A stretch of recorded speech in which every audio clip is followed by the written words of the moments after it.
nos esprits et nous leur demandons de revenir à la maison. Eh, Masaya te suroni makukekwe. Chebalenya te suroni makuyini. Eh, fonga bolubele. Neko dunia ne kuma yorobe mi, ne yele yorobe mi, ne jama yorobe mi mbolo. Dunia nga korole umbe mi, nga jigi ya ubana nga buliba utunu na mbolo.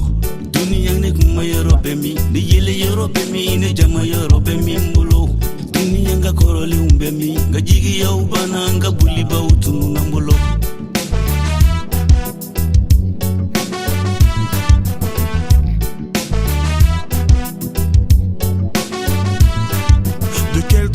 De quel droit je peux me plaindre? J'ai bras. Sont aussi les gaz à effet de serre. Donc tous les gaz qui sont réglementés par le protocole de morale sont les gaz à effet de serre. Contrairement les gaz à tous les gaz de la convention ne sont pas les gaz affectés. Et donc les substances sont les substances notamment dans le secteur.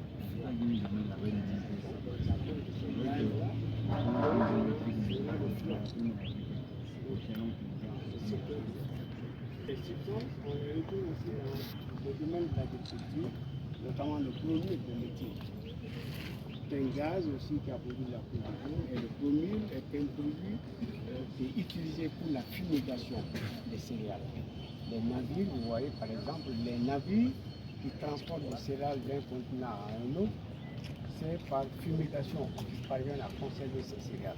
Et c'est ce gaz, le bromure de méthyle.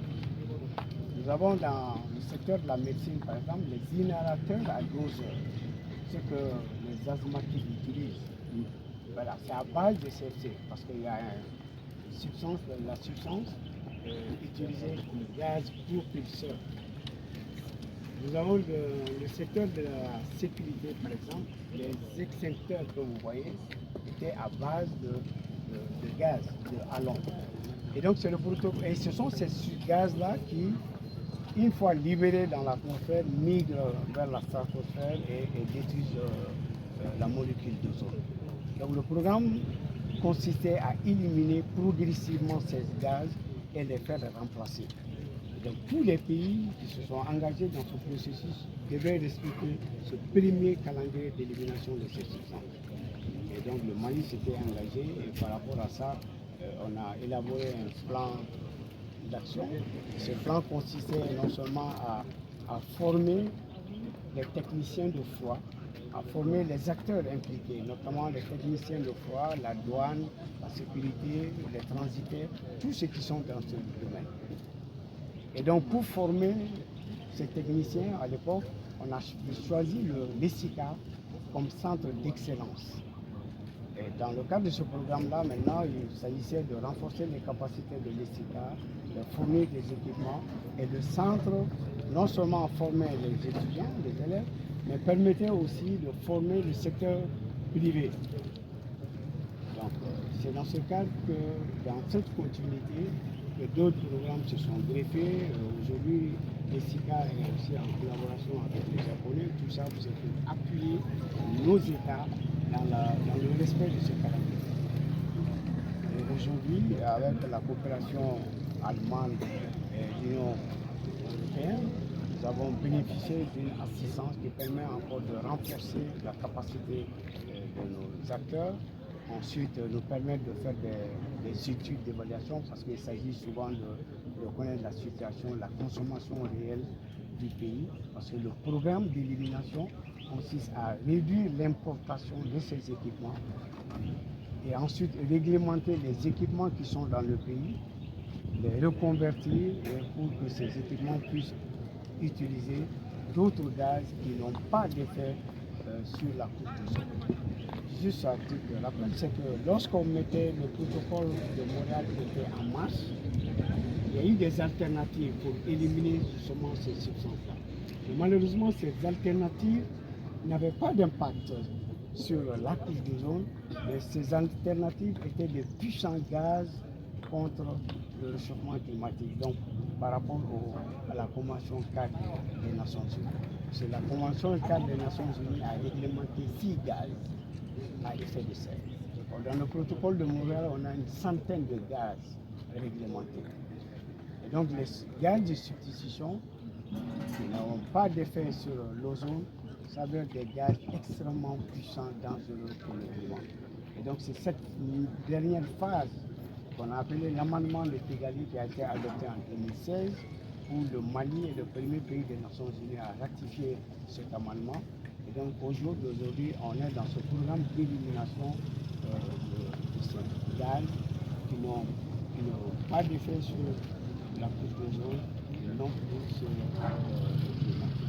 Donc les équipements qu'on a eu par le biais de la coopération allemande va permettre de renforcer un peu les capacités non seulement du centre, mais aussi de certains acteurs.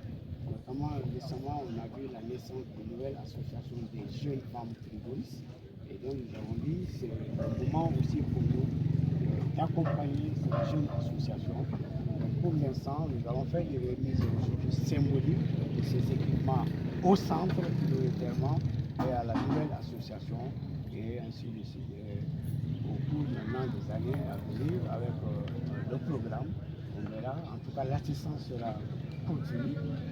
Voilà, monsieur le ministre, l'occasion que nous avons. Le 16 septembre, c'est la date à laquelle le protocole de Montréal a été signé. C'était le 16 septembre 1987 à Montréal. Et donc chaque année, tous les États célèbrent cette journée qu'on a nommée Journée mondiale de la protection de la couche d'ozone. Merci beaucoup. Merci. Je ne sais pas si monsieur le ministre a des questions. Monsieur les représentants des services centraux, les membres du cabinet élargi. Donc c'est avec joie que nous vous accueillons ici au sein de l'ICICA, École centrale pour l'industrie, le commerce et l'administration. Une école qui est située dans la même enceinte que le lycée technique de Boubou. Vous connaissez l'histoire de ce lycée. Depuis 1947, il y a eu la pose de la première pierre avec le président français Vincent Auriol. En 1951, il y a eu l'inauguration. Et en 1961, il y a eu une loi qui a créé le lycée technique de Bamako en même temps que le lycée de jeunes filles. Et après, l'ICICA a été créé par ordonnance en 1969 et c'est l'une des plus grandes structures de l'enseignement technique et professionnel qui compte environ 4000 apprenants, plus de 200 formateurs et 14 filières de formation professionnelle. Parmi ces 14 filières de formation professionnelle, nous comptons froid et climatisation qui fait l'objet de notre cérémonie. Donc merci d'être venu. Ça nous fait vraiment chaud à cœur de voir tant de ministres et tant de sommités venir rendre visite à l'école centrale pour le commerce, l'industrie et l'administration ICICA. C'est une école internationale, mais avec la création de beaucoup de structures pareilles dans les différents pays. Aujourd'hui, l'ICICA est une structure malienne. Donc nous sommes vraiment en symbiose avec le lycée technique de Bamako. Merci bien. Merci beaucoup.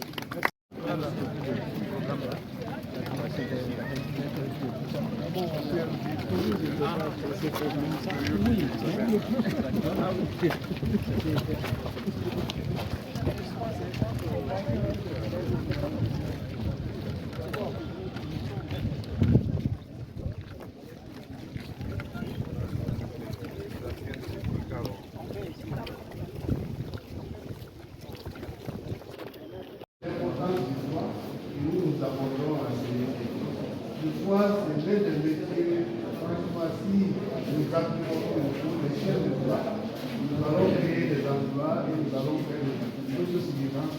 Et voilà.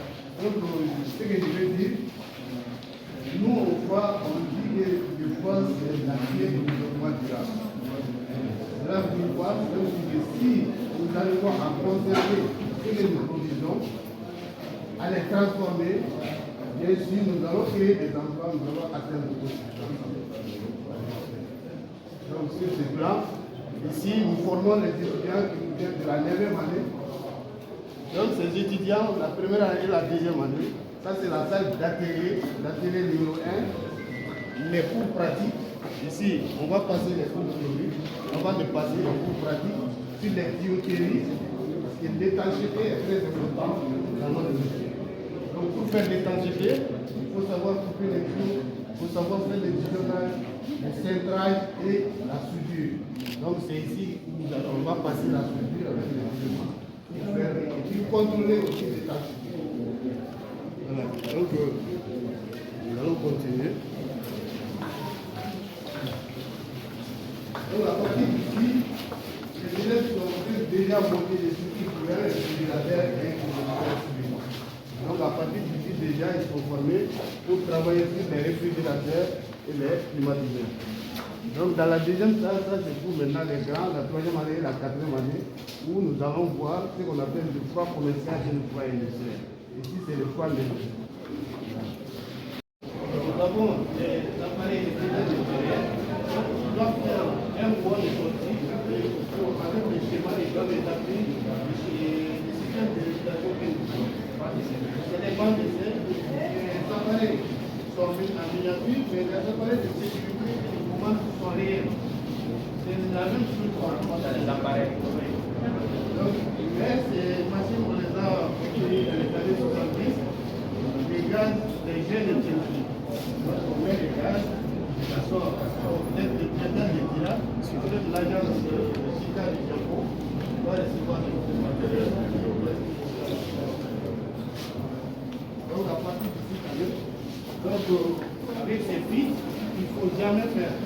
Donc, on a essayé de remplacer les anciens programmes avec un bout qui a fait le boom même du développement du secteur de la réfrigération, les R12 et les R22.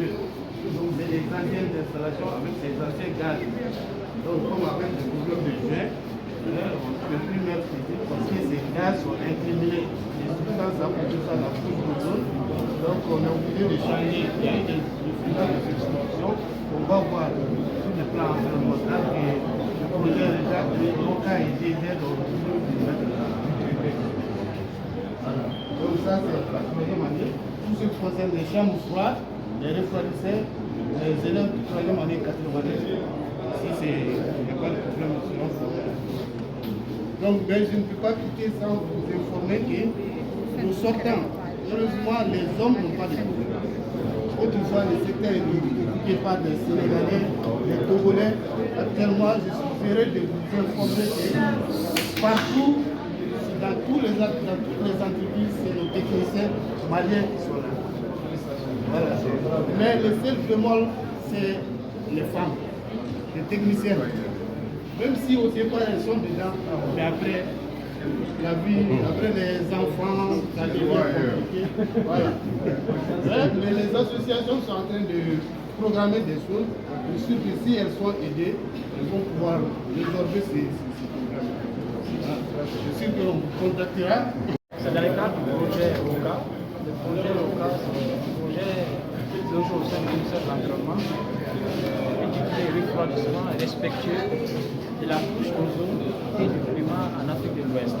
Donc c'est un projet initié par le gouvernement de la République du Mali avec l'accompagnement de l'Union européenne et de la coopération allemande. Vous savez, l'appauvrissement de la couche d'ozone est une priorité environnementale depuis maintenant une trentaine d'années. La couche d'ozone, c'est cette couche au niveau de la stratosphère qui protège la Terre contre les rayonnements ultraviolets. Et depuis un certain temps, il a été constaté qu'un certain nombre de gaz émis par l'industrie ou par les équipements électroménagers que nous utilisons attaquent cette couche-là et appauvrissent cette couche, de telle sorte qu'on a même parlé du trou d'ozone.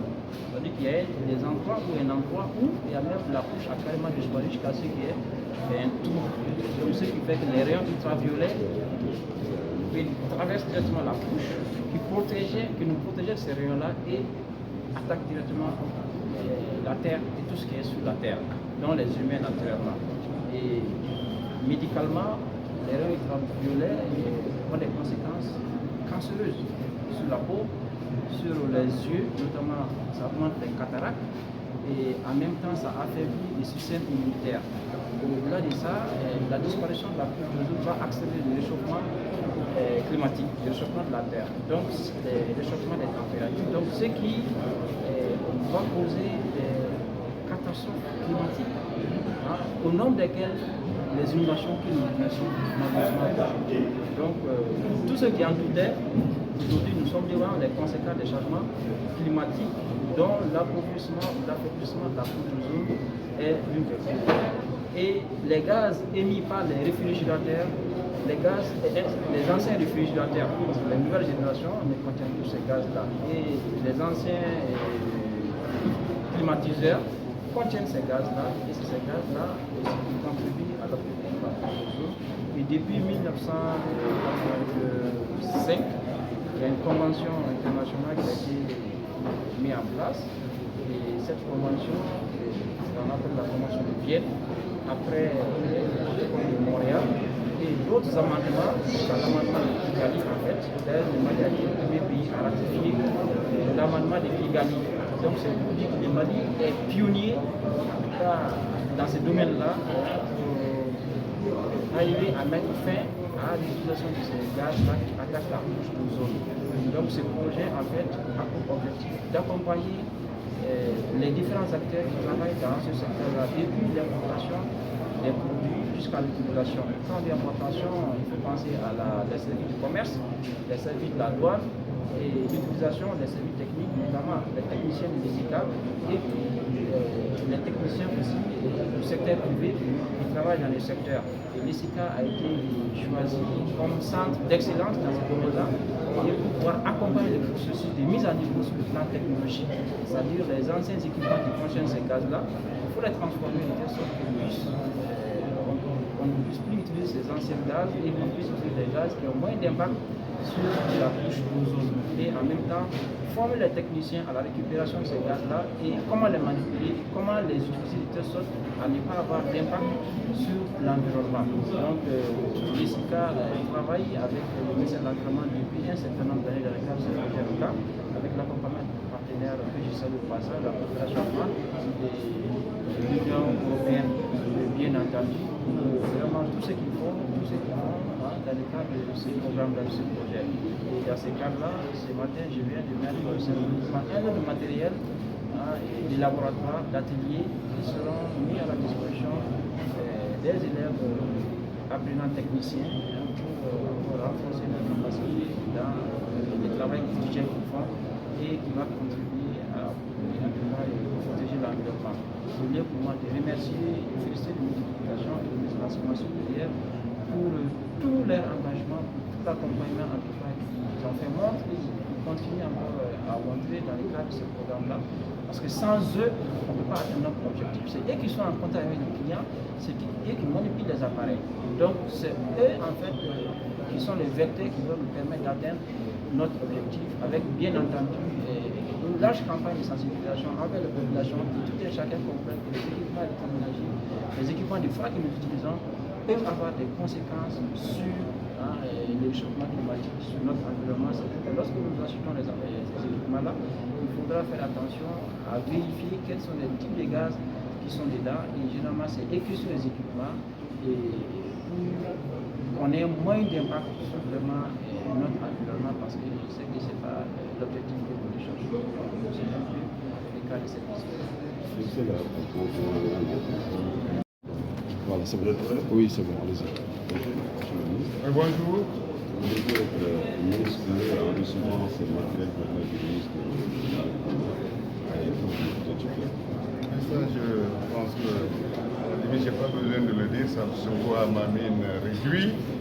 Je suis le ministre heureux ce matin et je salue pour cela le ministre de l'Environnement qui a fait le déplacement pour aider l'ESICA à se mettre à jour au niveau des équipements, au niveau aussi de la lutte contre les gaz à effet de serre, de la protection de l'ozone et de la protection de notre environnement. Et je l'ai dit, est fortement agressée, cette agression, elle nous menace directement. Donc, nous avons des climatiseurs, nous avons les réfrigérateurs, les congélateurs et autres appareils de refroidissement, de froid. Mais nous n'avons jamais conscience de l'impact qu'ils ont sur notre environnement. Moi, j'ai assisté ici à un cours qui a fait l'histoire du froid, qui a fait l'histoire des équipements à l'ESICA ici. Je voudrais saluer la remise d'équipements high-tech, c'est-à-dire de très grande qualité, et le choix de l'ESICA comme centre d'excellence pour la formation des élèves, évidemment, et la formation de tous ceux qui travaillent dans le cadre du froid. Et tout ça dans l'intérêt de notre environnement, c'est-à-dire de notre vie. Protégeons ensemble notre environnement, prenons soin de notre environnement. Les inondations, on en a mesuré l'ampleur cette année, mais il n'y a pas que les inondations qui nous menacent. Il y a la qualité de l'air que nous respirons, il y a ces températures aussi qui sont tellement fortes que beaucoup de malades, en avril dernier, ici à Bamako, beaucoup de malades n'ont pas pu résister. Conjuguons nos efforts, je pense que c'est ce qui a été fait ce matin. La coopération allemande et l'Union européenne ont mis à la disposition des appareils de haute technicité. Les élèves et les formateurs de l'ESICA, la balle est dans leur camp, c'est à eux de jouer la partition, de jouer pour l'environnement, pour la qualité de l'air que nous respirons, pour la qualité de la forêt. Parce que la forêt aussi n'est verte que parce qu'elle respire. Sans respiration, ces échanges de la photosynthèse là, c'est pas possible. Donc il faut aider la forêt aussi à vivre, l'environnement à vivre. Je vous remercie. Merci.